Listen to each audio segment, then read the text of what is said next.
Good evening to you all. It is my great pleasure to be back in Naropa, and it has been a few years since I've been back. It is always an honor to be back in Naropa, since Naropa is where I started my teaching career, though I was teaching some before Naropa, but I mainly started in Naropa.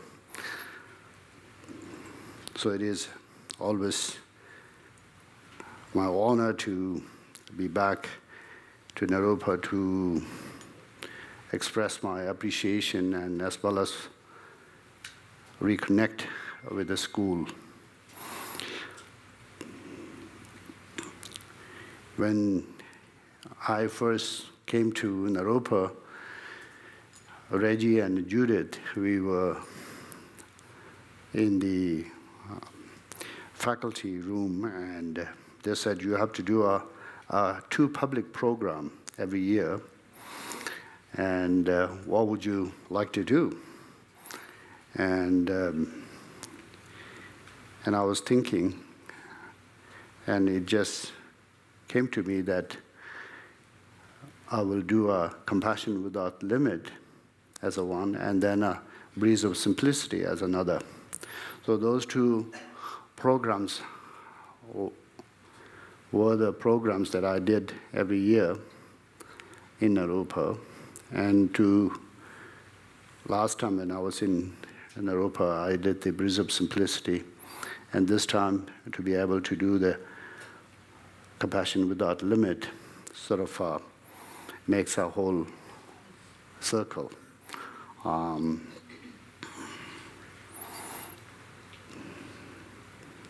I truly welcome you all, especially tonight, Friday night. Now, prior to going into speaking of Compassion Without Limit, we have to reflect who we are as human beings.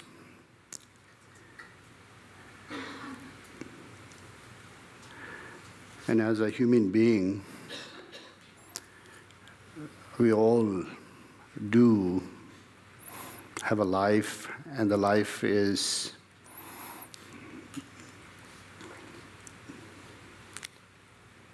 with many ups and downs. And there are many things that most probably make us feel supported. But we have to have our own, the body, speech, and the mind to be able to support us the most.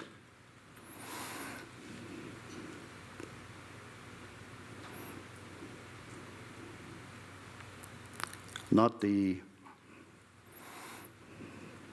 outer circumstances being positive and favorable,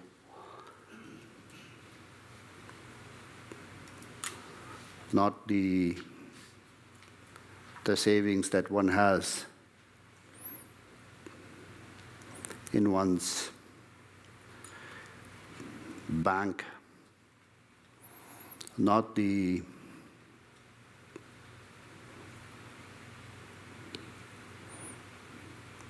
relationships,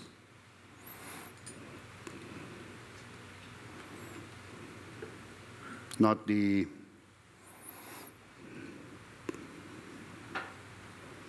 any of the many things that we work so hard to cultivate to support us. Though they do support us, and we welcome them, and we have to and we do work very hard to cultivate them. But the most important thing is how our own body, speech, and mind can support us. Being able to rely upon our own body, speech, and mind to be able to support us to live well and to really have a sense of a good life and a good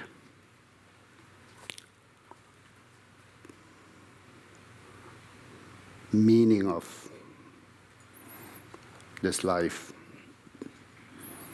Now, in the body, speech, and mind, of course, the mind becomes the most important. Though there is the body and the body's health and all of the diets and all of the exercise and all of the things that people do to live healthy, they are very important. I realize how they are so important more and more as I age myself.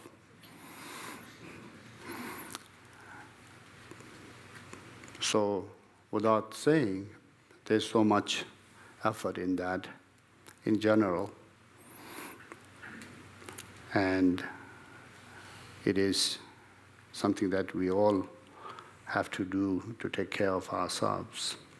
And then the speech-wise, we also have to take care of ourselves and learn how to speak well and how to speak kindly and how to speak clearly and how to communicate our own thoughts and feelings, our own conditions, and speak in a way that is not offensive, not hurtful, but rather very much what the speech is for, to communicate who you are and what you are, and what your thoughts and feelings and experience and what your conditions to others. So it is also, as I aged, I've learned how important it is to speak well and to speak cleanly and to speak as much as possible without having any repercussions. Nothing that comes back to you that could be a result of yourself not speaking kindly or thoughtfully. But the mind is the foremost important. We might be doing something with the physical body, and we might not doing something with the physical body. We would be sleeping, for example, or lying and resting. We might be saying something and we might not be saying something.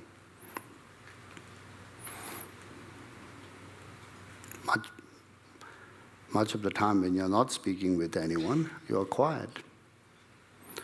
But the mind is always going.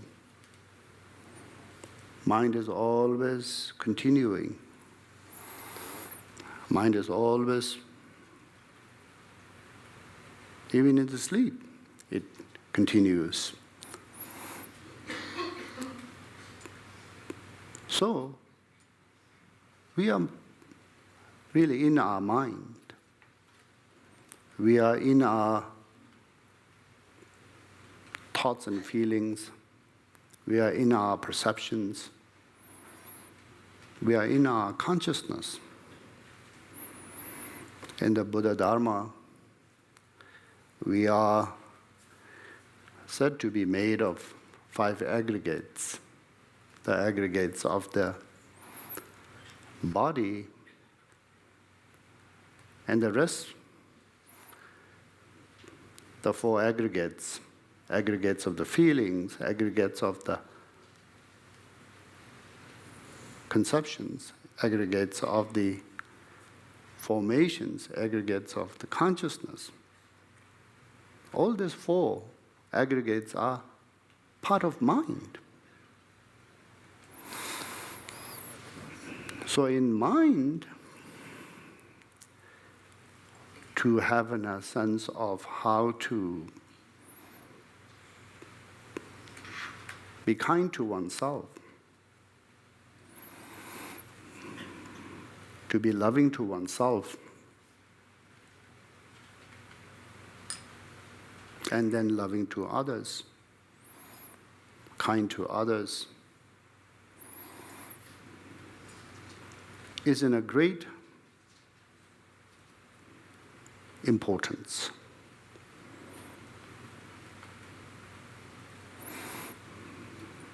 Now, being kind to oneself, loving to oneself,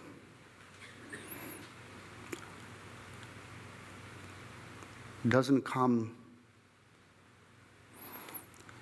just naturally. Or being kind to others or loving to others doesn't necessarily come naturally. So it is something to learn. It is something to learn with the intention. It is something to learn with a wisdom that you can trust, that resonates with your own intelligence, that is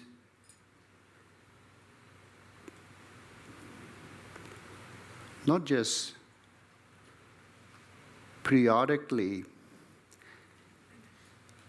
being kind or loving to yourself or others when you feel like, when you're in the positive conditions. But then not when you do not feel like, when you're not in the positive conditions. It doesn't have a consistency. It doesn't have a backup, a backing of a wisdom that sort of through and through makes you aspire to be kind and be loving to yourself and others.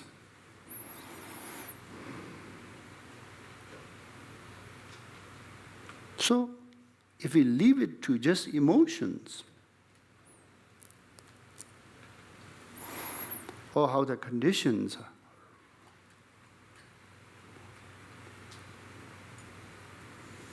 are able to make us feel the emotions of kind and loving,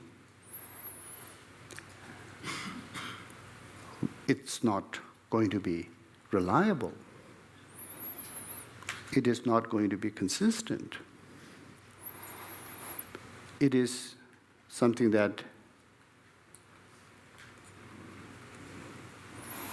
might not be able to support us as we intend for our own mind, as I said, to be supportive of our well-being. So therefore, this very essential Buddha's message, so as the message of Christ, so as the message of all the sages of the past and the present and the future, is to be able to recognize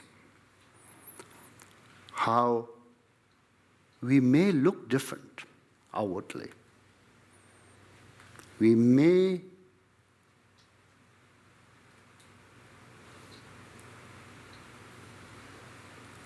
outwardly a man or woman,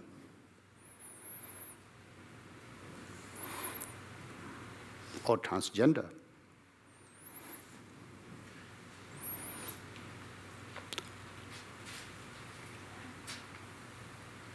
We may be rich or poor. We may be white or black.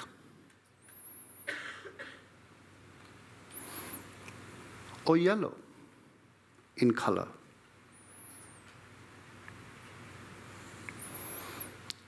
We may come from different backgrounds, different cultures.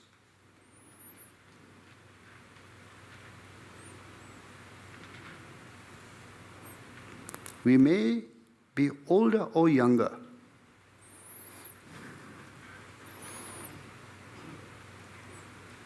We may be someone who is quite well adapted to the ways of the world. And we may be not, and we are struggling.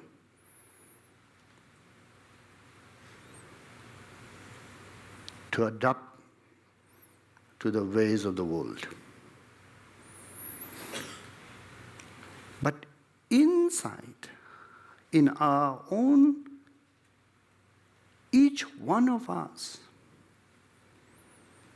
there is a longing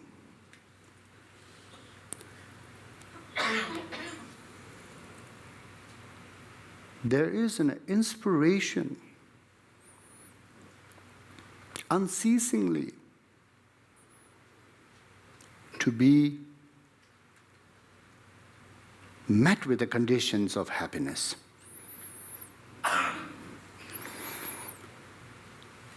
To be happy.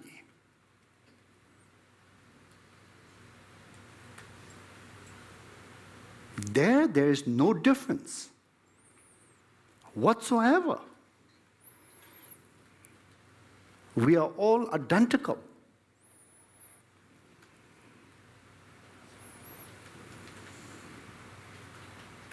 Also similarly,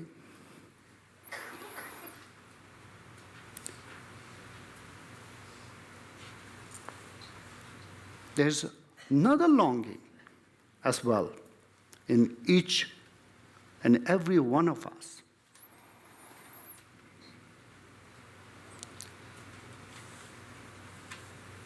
And there's another inspiration unceasingly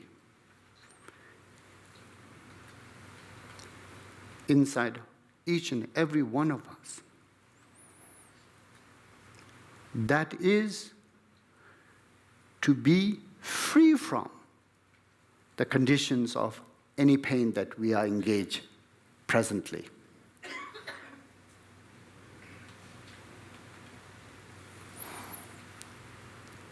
In there is no difference among all of us, not among all of us here, among all of the people on this planet and beyond this planet.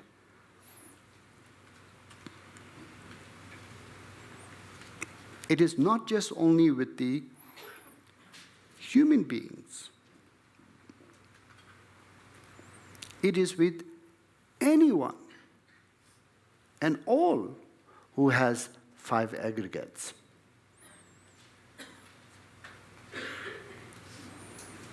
Who has a sense of feelings of pain, sense of feelings of happiness, and who has a sense of self. We are all internally identical. And not only identical in being, but in our aspirations, in our longing, in our attempts. We are all identical. To be able to recognize that,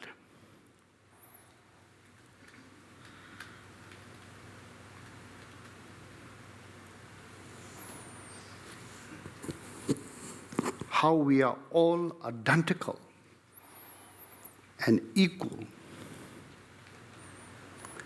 made by the nature from the Buddhist non-theist point of view, made by the God, by the theist, Christian, believes, is the fundamental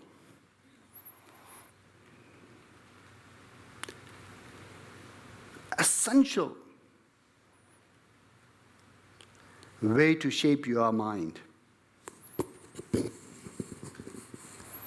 To be kind and loving to yourself, and to be kind and loving towards others.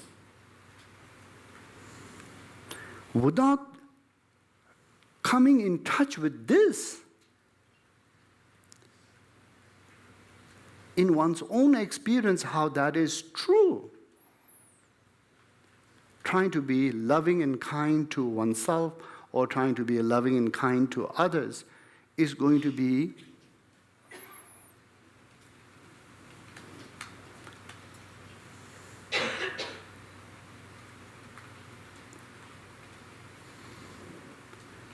trying to eat something without knowing whether you are hungry.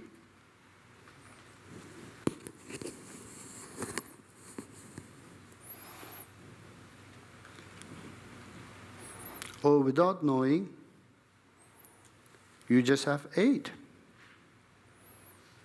and then trying to eat something.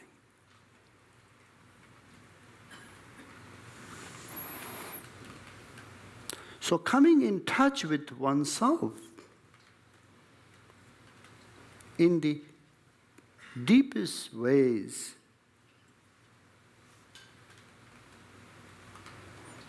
to know oneself is to know how oneself is identical to others. To know how others are identical to oneself. Now, then if you could actually observe furthermore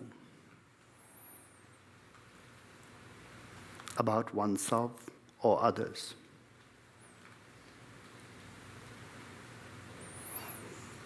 Let it be somebody.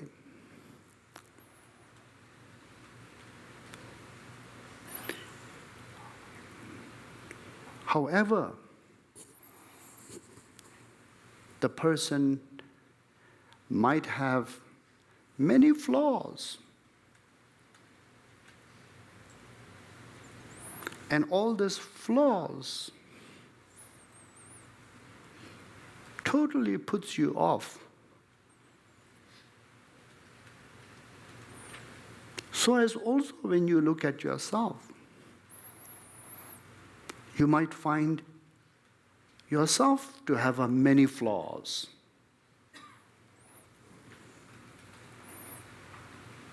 And those flaws that you are self-aware of, self-conscious of, deeply bothers you. However, beyond the flaws, if you do not get caught up in the emotions of your reaction to the flaws of others or yourself, just observing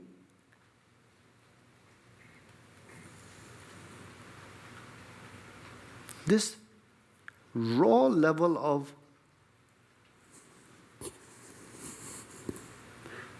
one's own attention to oneself.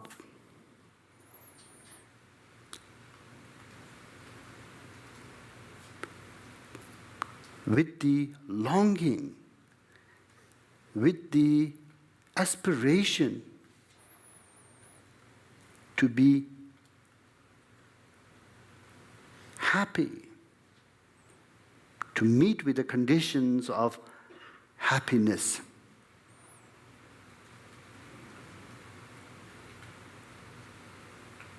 Just that raw longing alone, raw aspirations that continuously, unceasingly rises inside of oneself without really any kind of fixed ideas, without even formulated ideas. That just raw longing, raw aspiration that is always there. That is very tender. That is deeply moving, especially when we fail the task. Especially when we fail the task over and over, but nonetheless there is still the deep longing and aspirations continues. This kind of care that one has within in oneself, that one is aware of, to recognize that is also in others, beyond the flaws, beyond the attempts, beyond the success rates, just that raw level of care for, always striving for happiness and the conditions of the happiness, day and night, even in sleep, never ceasing.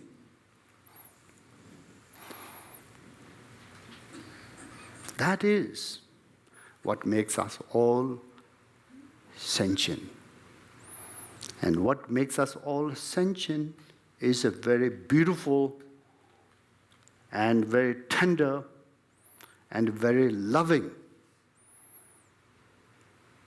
If you don't have that for oneself, it is going to be very difficult to have that for others. But to have that in oneself and being recognized how that is always there, and then to recognize how that is always there in others, makes us all sentient, and sentient with a tender heart. A heart that is not tender is not going to have that kind of longing, that kind of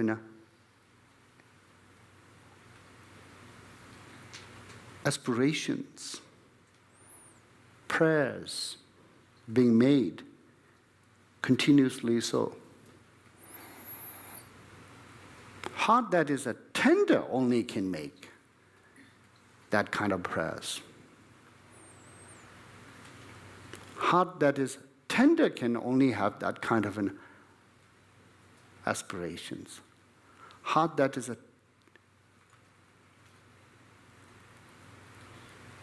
tender and beautiful can only make that kind of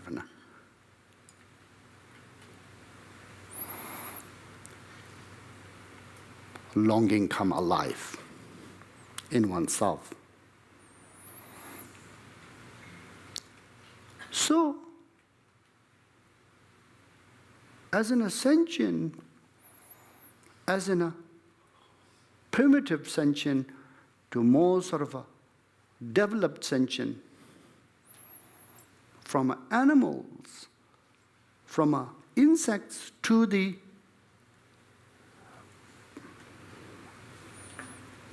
human beings. Someone like Einstein.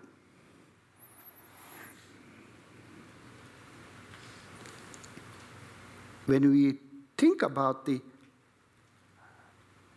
mind and heart, and what's in the mind and heart, what makes anyone a beautiful,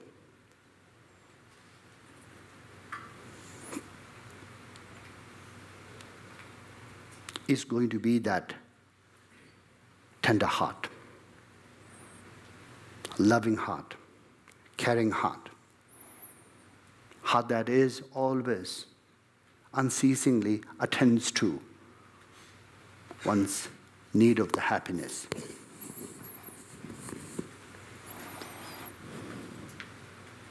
Now, whether one is able to meet that longing and aspiration with the action to yield the result as one wants is not the fundamental nature. That is more to do with the development aspect of one's mind. How much of a wisdom you have, how much of a skillful means you have, how much you are able to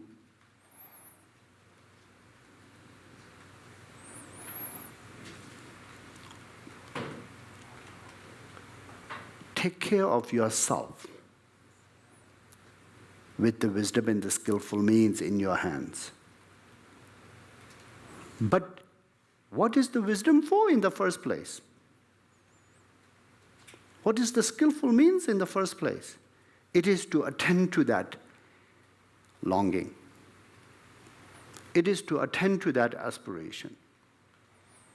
And that aspiration and the longing is innate aspect of the sentient mind or the mind of the humans. And therefore,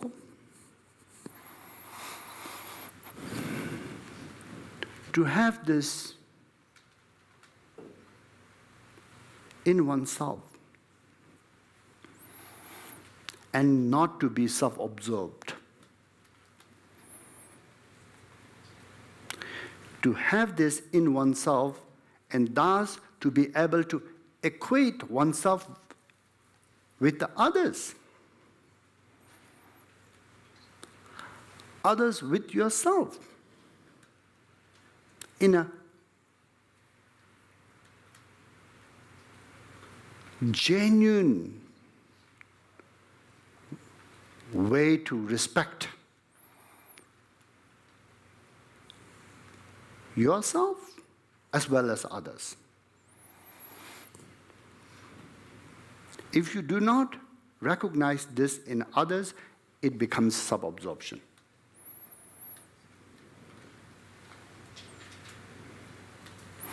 If you do not know how to respect this in others, it becomes self-centered.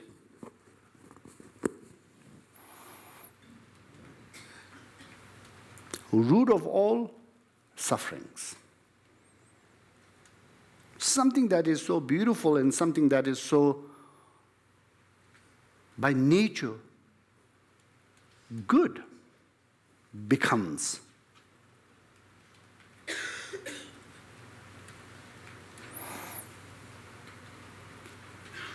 problematic. So, coming in touch with oneself in this way, as many of you are meditator, and instead of meditating upon our techniques of this, techniques of that, learning the wisdom of this, learning the wisdom of that, to cope with life in this way or in that way, with a given self-awareness that we all have, with the given self-reflective mind that we all have, with the given experience of what's going on in our own mind and our own experience, could be clarified by our own focus and attention. If one can actually first really come in touch with oneself, to come to know of oneself how this is really true.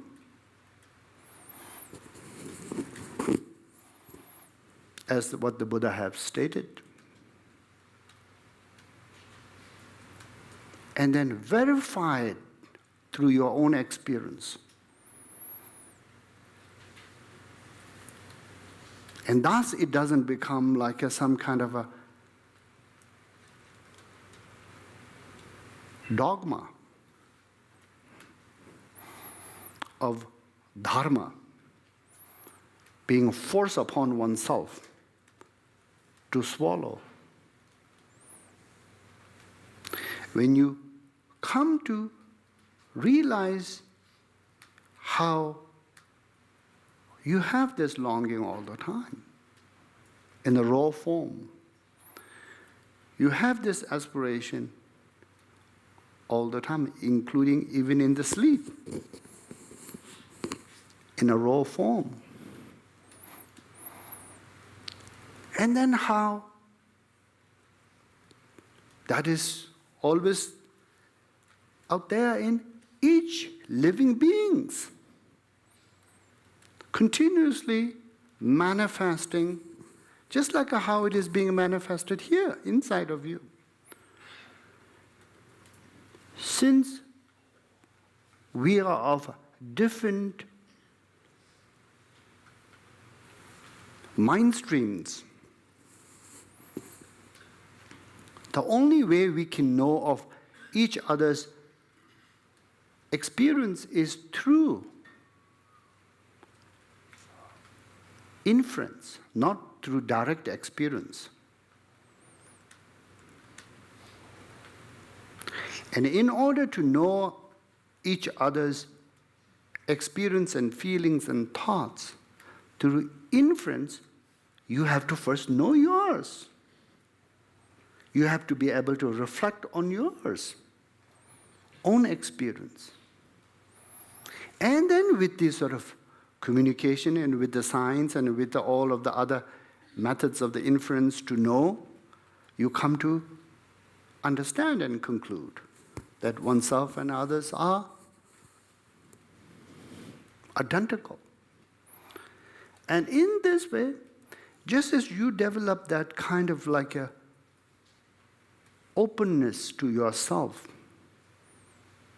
and appreciate that aspect of the raw tenderness of your own heart, which is constantly longing for happiness and the conditions of happiness and the freedom from the suffering and the conditions of the suffering, how that is there in the others.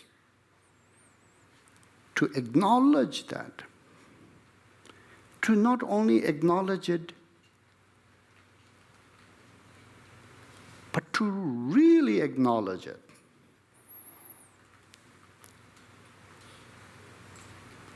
To really acknowledging here means whole rest of your life depends on that recognition. Whole rest of your development depends on that recognition. Whole rest of your relations are going to be based on that recognition. Whole your gain of any positive nature is going to be based on that recognition and the respect that you develop.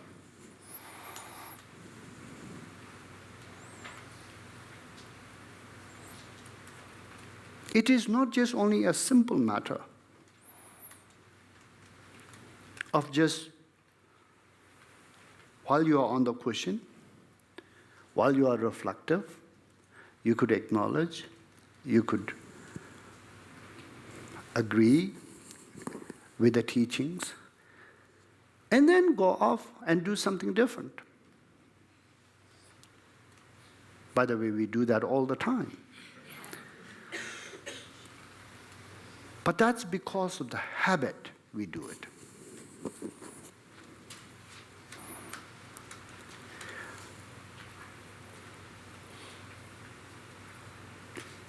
However, the habit is very strong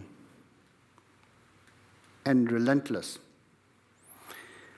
This recognition and acknowledgement as a source of all your happiness from that moment on until you get enlightened. That kind of sense of importance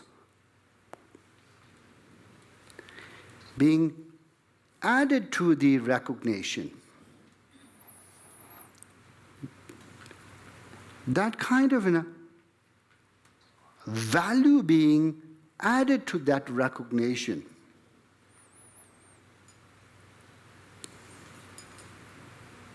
That kind of sense of like yena techo mena tapcha, as we say in Tibetan.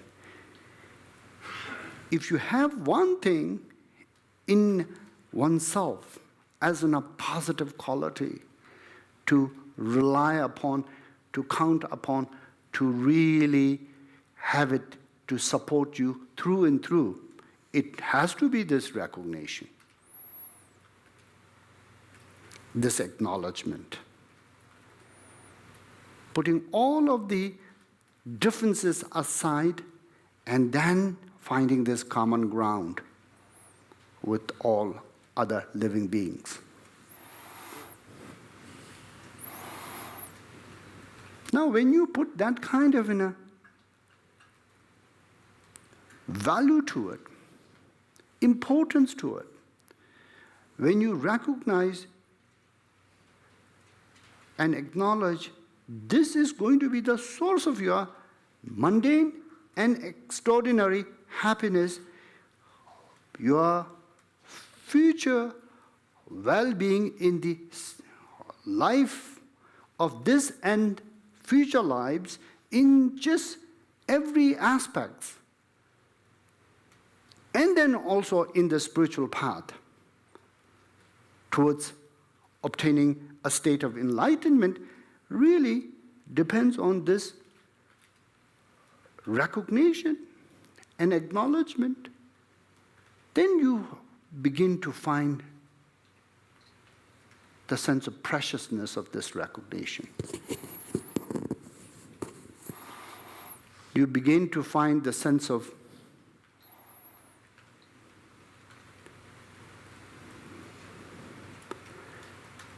the preciousness, and to have that preciousness being awoken inside of you, you come to have so much appreciation for your life.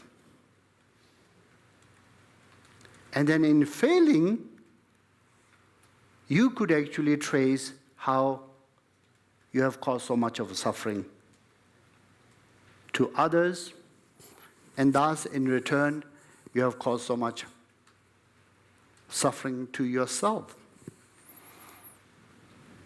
And then also in the world, you could see how much people are causing,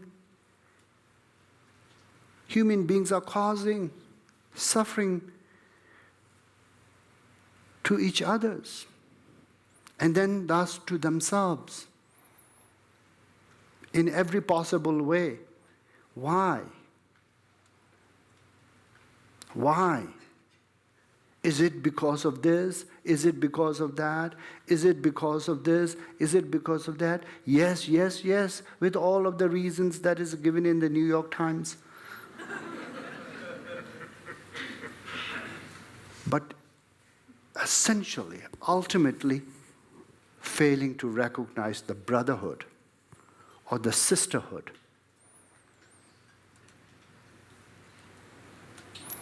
or recognizing oneself and others as one species of ascension.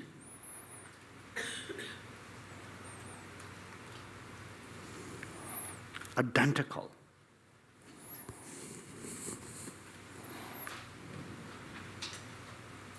That is the root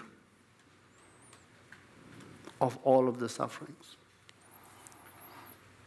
Then as you see that is the really root, rest of the other causes and the conditions that actually is what people are focused upon,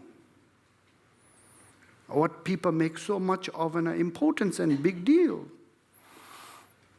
is built upon that segregation within one's own heart from others. Separating oneself as in a different,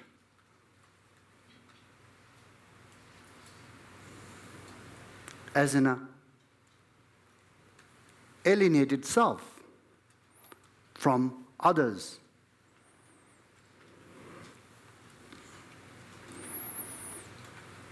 Though self may have the feeling of an alienated identity from others, but the experience of the mind doesn't have.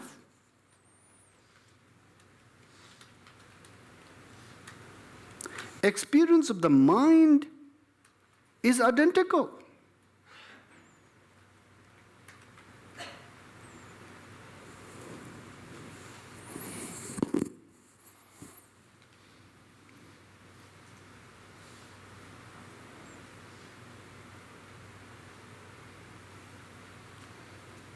what we feel as a happiness and being drawn to it and drawn to the conditions to be abundance in our lives is equal to what the insects feel the happiness.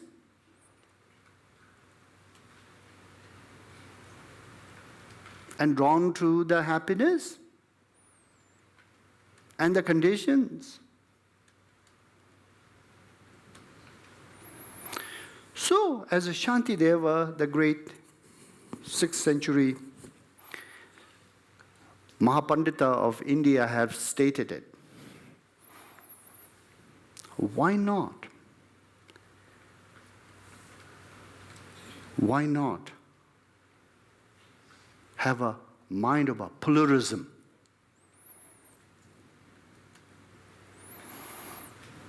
Mind of a pluralism is to see all of the beings who have that same experience of happiness and drawn to the happiness and the conditions of the happiness.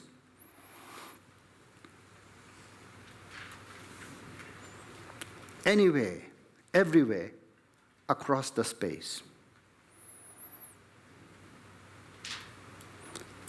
To be.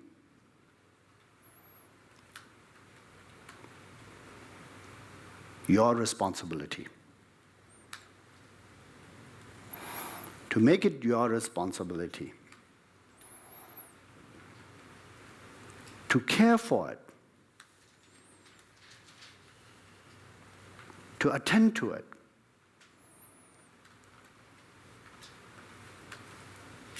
To feel the need of all by oneself. Now the question is, it's infinite. How could you do that so?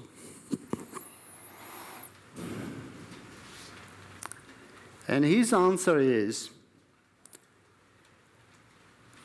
if you get habituated to it, it is possible. If you get habituated, you will start to feel something that you didn't feel before by making it what wasn't yours as yours later. With the 2 examples, he said, we have many parts to our body. Legs, hands, head, upper part of the body, lower part of the body. But we, as a whole, can care for all of the parts as a one. And there's no problem to do so. So, how many ever there is an infinite beings in your mind as a whole, as in a one race of sentient beings, one family of sentient beings.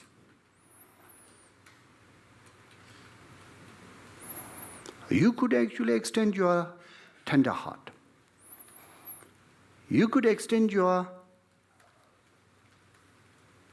love. You could extend your kind thoughts. You could extend your deep prayers for them. And it's going to be more satisfaction than caring for, just singularly, for one individual. Let it be yourself. It's going to be like caring only for your toenails while neglecting the whole of your body, different parts of your body. How good it would be, even if your toenails are well polished, bright, and well groomed. It would be much more for the mind to feel the greater satisfaction and a deepening of itself and its maturity and its wisdom is to be able to how widely it could expand, and expand not in its vision, in its prayers, in its emotions of the deep love and care towards all.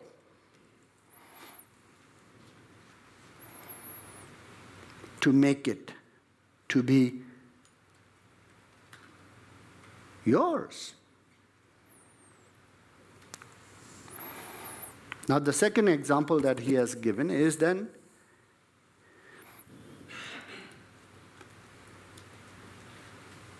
you go to buy a horse.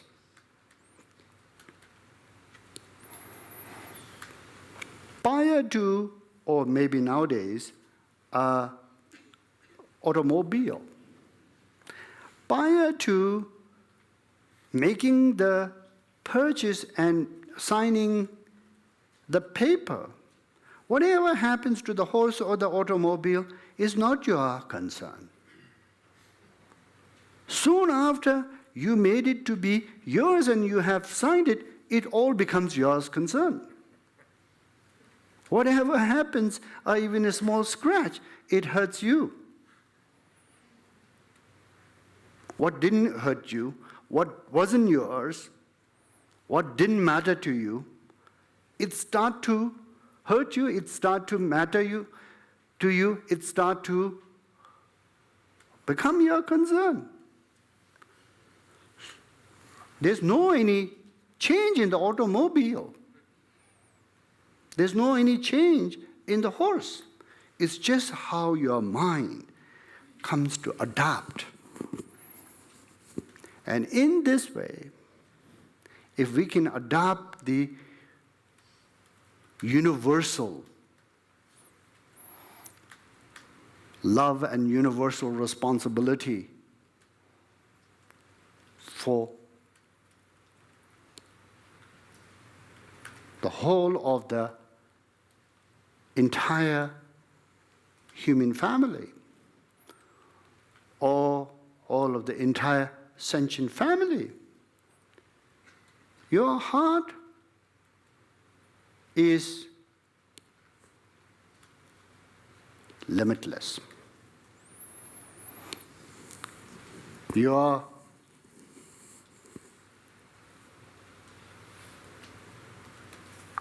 love is limitless. That is expressed from your heart. Your kind thoughts, your compassionate thoughts and emotions are also limitless, because there's no limit to the objects.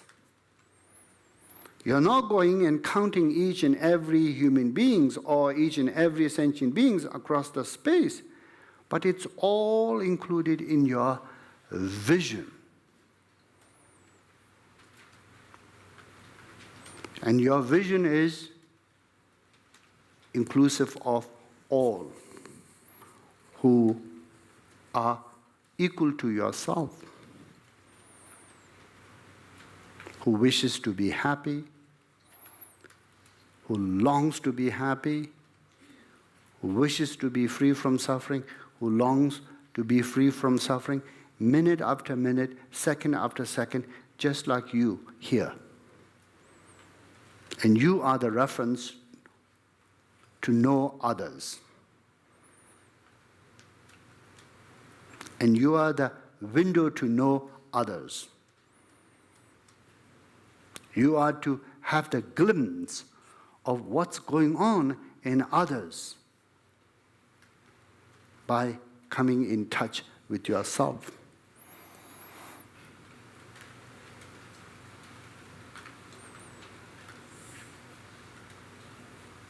Now, in this way, there are many loves, many types of loves. There's the parent and the children's love. Then there's the spouse love. Then there's the brother's love, sister's love, friend's love.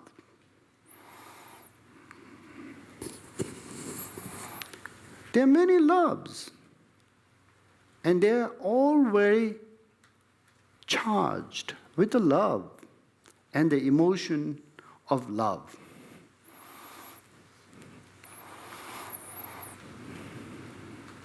But in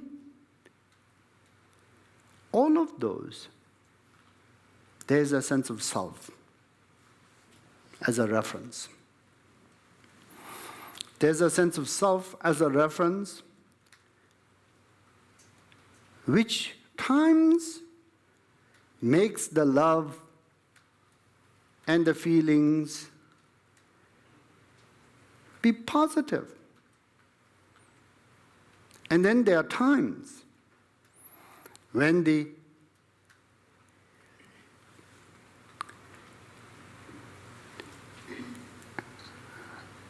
love and the feelings to go towards the side of negative and problematic.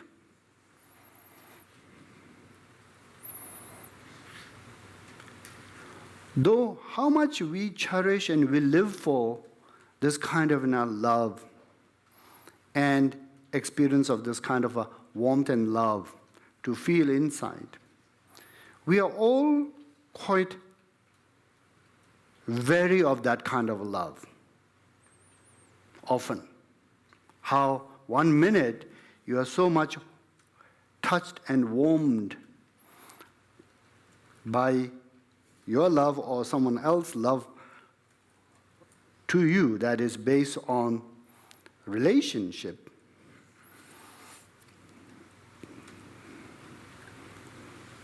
Of a relative nature. But at the same time, next minute, 5 minutes down, you don't know where it's going to end up. With a one wrong turn in the conversation, you don't know what you're going to feel. So it's always with this trepidations and fear of how this love is going to actually be. A happy one, a source of happiness, or how this love is going to be. A painful one, or source of pain. You don't know.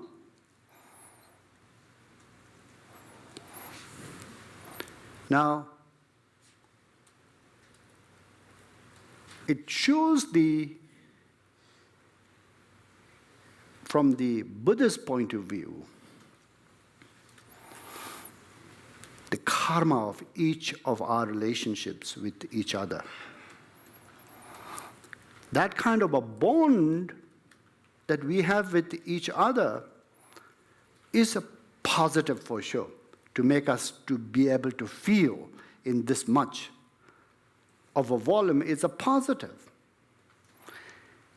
But the management is very difficult. And the management failing could end up in a deep heartaches and constant anxieties and fear and worries. So that is not really, anyone can say, is a pleasant and therefore pleasurable and therefore are positive. So one way to acknowledge the karma and the bond, yet in the another way to transmute these kind of fears and this kind of anxieties, this kind of possibility to turn this kind of love into pain and suffering is really to try to expand that love into the universal love. If you are able to expand that singular relational love that one has into a more sort of a universal love, and to sort of recognize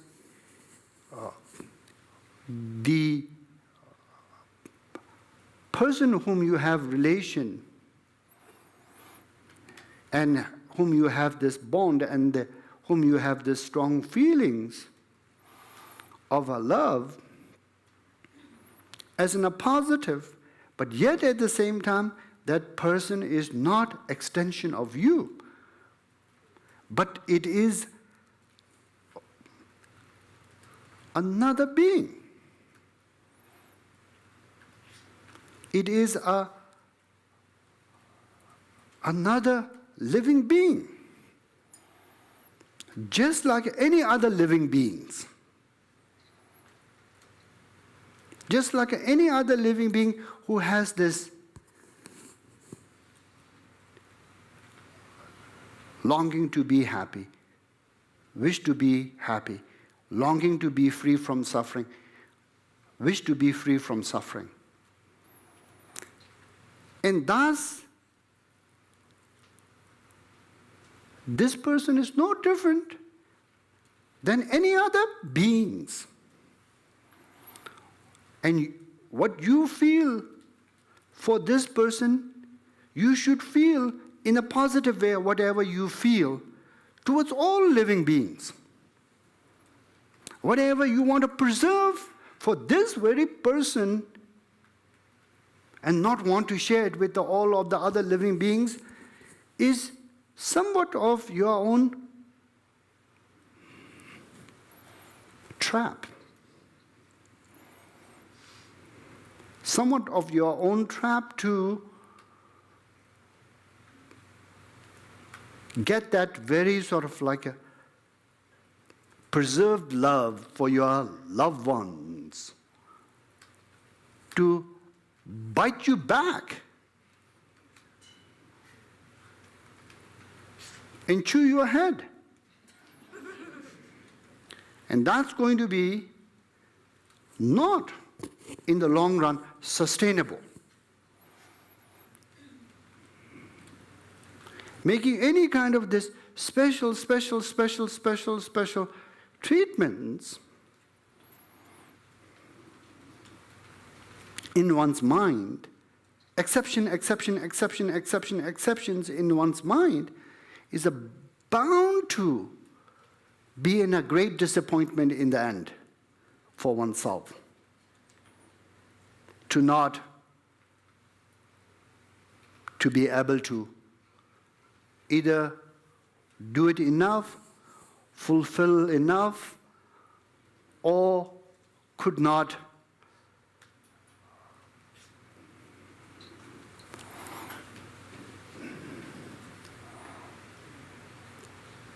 however you do enough, it is not enough. And it does not only enough, is not being reciprocated.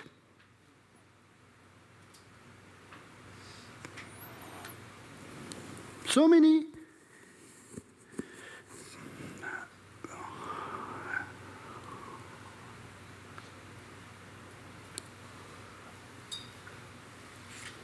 complicated, deeply troubling emotions could be,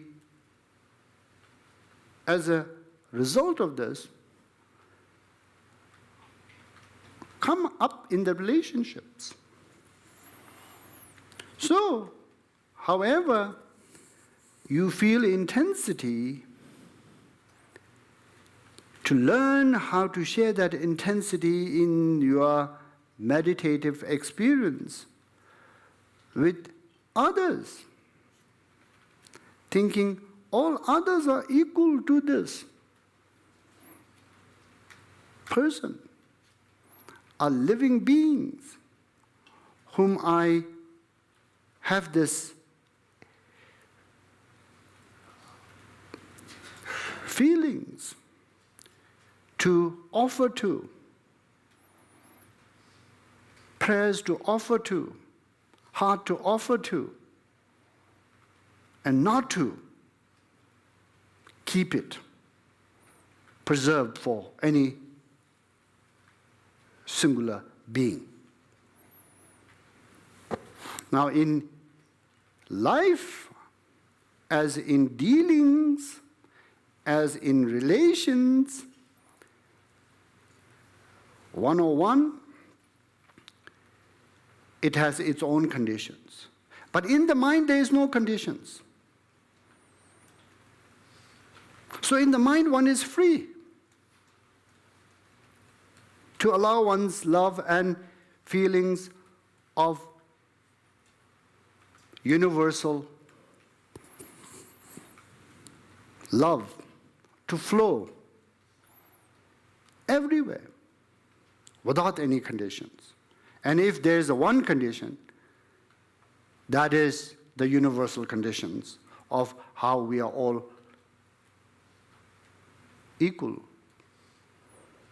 how we are all identical, how we are all same in wishing to be happy and needing the source of happiness and longing always to be happy.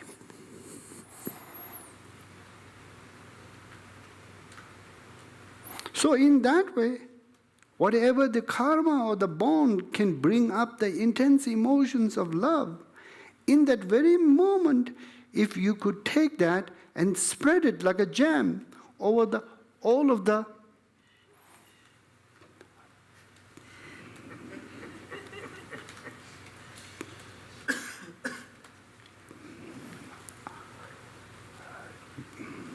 space, wherever there is a living beings found,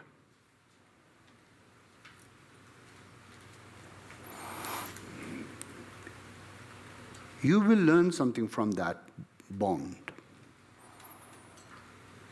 You will learn something from that karma.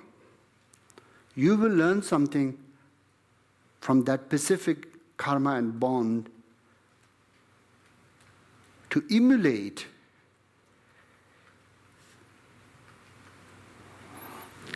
how to have a positive relation, how to have a positive heart, how to have a positive feelings, how to make a positive prayers, how to make a positively express your prayers across the space. So, in that way, I feel not only that, even this relation will become manageable.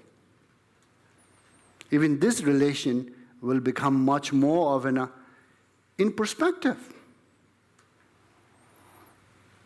Even this relation will be more consistent and not volatile and not something that one has to constantly be worried about as how to manage. So, always, I think, in the Mahayana teachings of the Buddha Dharma or Mahayana-like teachings in the Christianity or any other religions,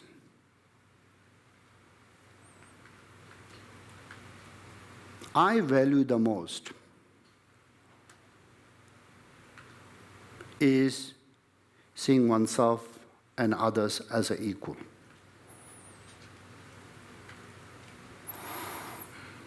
And learning to truly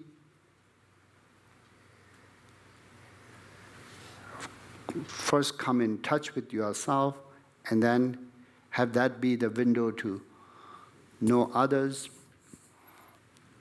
and then try to respect that.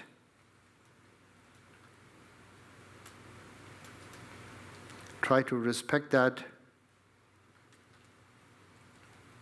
without getting into this sort of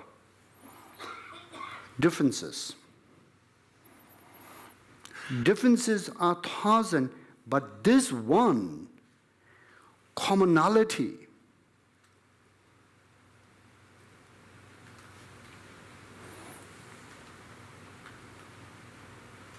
can actually make all the thousands and millions of differences irrelevant. Thank you very much.